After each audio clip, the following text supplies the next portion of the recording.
Good morning, Janice. Good morning, Anthony. Today, let's talk about why post-coronavirus trusts make even more sense. Cents, not dollars and cents. Okay. So there's lots of reasons why a trust is often better than just a will. But post-coronavirus, there's actually a couple of more reasons why trusts are more advantageous than wills, and we'll go over those reasons today. So today we will talk about video notary instead of witnesses. Quarantine is a new type of incapacity, and lockdown courts, another reason to avoid probate. All right, let's jump right into it. Number one, video notarization versus live witnesses. If you've never done your estate plan, you might not realize, but there's a lot of people involved in the formal signing of your documents. To make an estate plan legitimate and fully legal, and that's actually one of the problems a lot of DIYers have. They print out a will, but they don't sign it properly. But one of the things that you have to do is you have to make sure that you follow all the formal legal signing requirements. And for a will here in New York, you must have at least two, and it's usually better to have three, in-person live witnesses watching you sign the document. And that's not to mention the lawyer who's also present, as well as a notary. So now you have between, 5 and 6 people in a room. Six, yeah. Including, yeah. And that's not even if you had a husband and a wife or two spouse. Oh, you have, great point. Yeah, even more. So you're looking at least maybe 6, 7. So without commenting on this, whether or not Corona... let's just say, regardless of what happens, I think people will generally be a little bit more cautious about interactions. Let's put it that way, right? Yes. Maybe a little bit more mindful, whether or not that's necessary or not. Anyway, with that in mind, just be aware that, a lot of people aren't going to want to sit in a stuffy room for, half an hour, because you have to sort of review the will so that the witnesses can confirm that you knew what you were signing, right? It's not really merely a 2-second flash of the pen. You're all sitting together for a while. So a lot of people aren't going to want to do that, which is kind of understandable, especially given the current climate. Absolutely. 6 to 7 people in a room. I mean, you definitely can't do that now. Yeah, this very moment. My brother ripped me apart for our last episode where I guess I did the math wrong on how large the room has to be. And he's like, that's not the right area of the room. So thanks for that. Guest speaker next time. We'll bring him on. He can help us with some math. Exactly. He'll be our lifeline on those questions. Anyway. Yes. So that's wills. You have to have all these people jammed into a room, unless you're going to do some kind of weird outdoor will signing with papers flying around. But anyway. Yeah. The alternative is using a trust. And in New York, at least, yes, traditionally trusts are also witnessed. However, you don't have to. Legally, a trust can be notarized. Just a notarization can be sufficient to make a valid trust. So that you might be thinking, oh, well, I still don't want to be in a room with a notary. Right. But because of all these recent health proclamations from the governors, in New York at least, we are now finally allowed to do notarization by video chat. Right?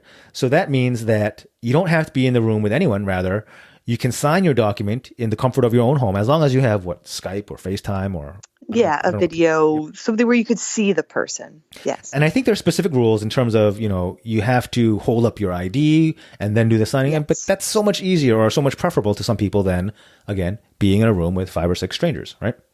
Absolutely. And I know DC did this as well. I think Pennsylvania has some form of it, but the states have been pretty good about putting out like a checklist of what needs to be done, what you have to see.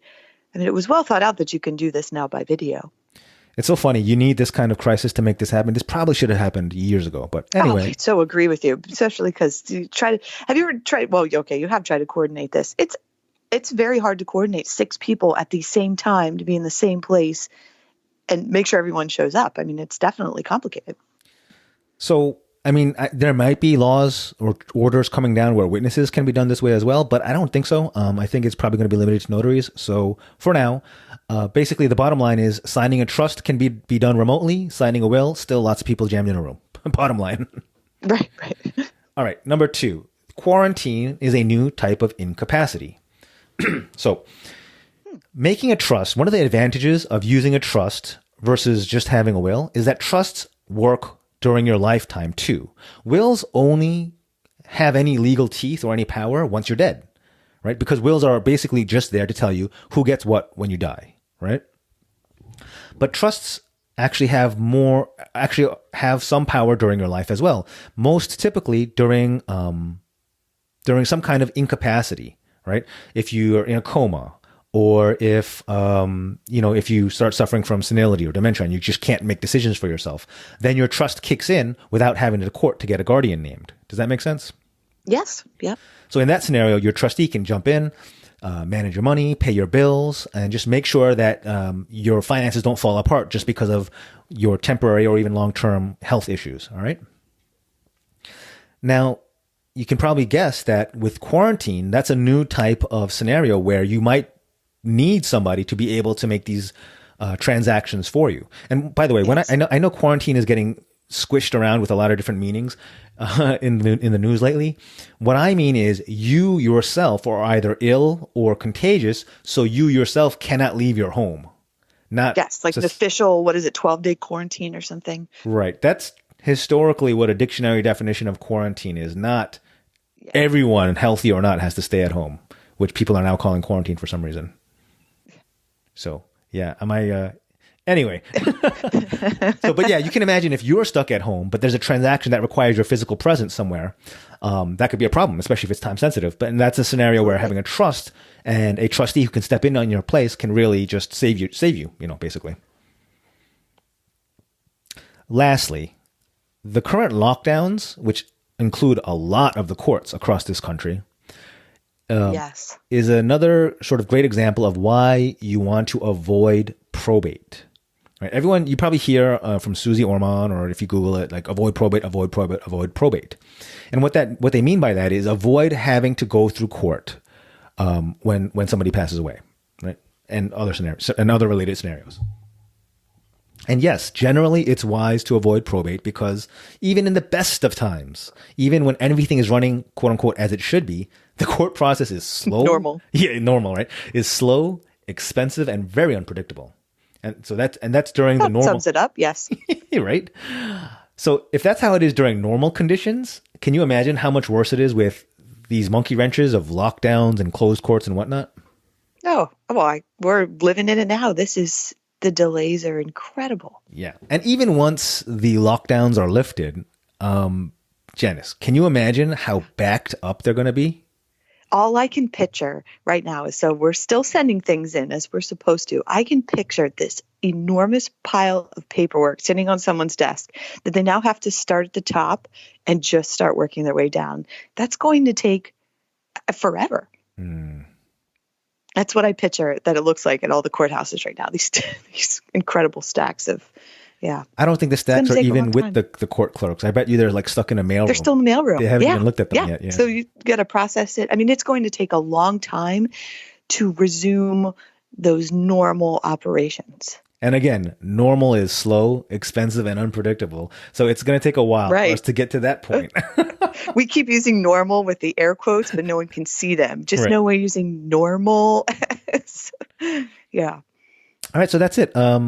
Trusts in general are a good tool to, avoid probate and for some other reasons, but even more so post-coronavirus because of, not wanting to be in a room with all these witnesses and quarantine being another scenario where you might need a trustee and the courts now probably being really jammed up for quite a while. So that's all I have. Janice? Interesting times. May I suggest digging into this a little bit deeper with Anthony's book, How Probate Works, available on Amazon.